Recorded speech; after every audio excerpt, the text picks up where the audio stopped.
If you were a child that grew up in the late 20th century, you may have had a nostalgia for the good old days when life was so much simpler. There were cartoons, video games, movies, and so forth that people agree a lot of them hold up to this day. Now, I was born in 1999, so I missed out on everything that came out during that time. But I did find myself exposed to some of those things over time.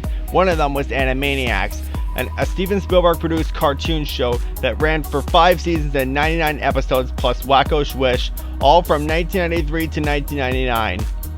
It is a classic show that had satire before South Park came along. Now, as of this video's release, the revival of the show's second season has yet to come out. So in the meantime, I want to review an episode of the original show that I think is worth going over. It's from the Slappy Squirrel segment of the show called I Got Your Can. Nice way of changing the word your to make it how we normally say it in the title of this episode, by the way. I like it. In this couple-minute cartoon, Slappy Squirrel heads out to the store to get some buttermilk. Along her journey, she throws away her diet soda in a trash can that is in the property of Candy Chipmunk, who insists that Slappy takes her soda can out of her trash can, walk all the way back to her tree home, and throw it in her own trash can, much to the latter's dismay. This leads to a battle of wits as Slappy and Skippy Squirrels make attempts to get the soda can back into Candy's property, and every time that happens, the latter gets angry and throws it back into their own property. Eventually, Candy thinks that the people who are trying to do the right thing are Slappy trying to do more soda can pranks on her. Finally, Candy is impatient and wants the can for herself now. She receives it, and Slappy now heads back out to the store for that buttermilk. So, what gives? Good! For the things I like about this cartoon, they would have to be how this was based on an interesting true story. You see, the writer of this cartoon, Sherry Stoner, moved to a new neighborhood and threw away her own diet soda into another neighbor's garbage pail, but said neighbor asked Sherry to use her own trash can instead. This teaches a good lesson on using your own property instead of someone else's. We don't like trespassers after all.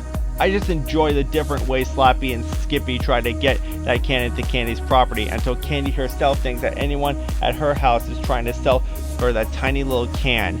I know it's aggravating to her, but I can't help but enjoy it. The humor and references are not that bad either. We even hear Skippy say his catchphrase, "spew," for the first time in this show. I mean, I don't think it's the best catchphrase I've heard, but it's something. Bad! As far as negative factors go, at the end of the episode, Candy now wants Slappy's can after being frustrated with it for so long. Then again, she must have learned that if you can't beat them, join them when it comes to situations like this. So I guess that's no big deal. What is a big deal is that after all that, Slappy now decides to head out again for that buttermilk. What took you so bleeping long? You had plenty of time to get it in between. Granted, you could argue that she already got off screen and later has to get more again now, but that episode doesn't imply that whatsoever. Also, Slappy says now for that buttermilk, so that could mean she did wait that long to do so. WTF much? So after all that's said and done, I Got Your Can is a nice episode of Animaniacs. It definitely has its place in Steven Spielberg history. I do recommend watching it while we wait for season 2 of the reboot to come out. So with that taken care of, I'm going to give this cartoon 5 fingers out of 5. Okay, that's it for this video. If you liked it, please consider liking, commenting, subscribing, and or whatever. I'm the Purple Mario. Have you ever been on a game show? Let me know in the comment section below.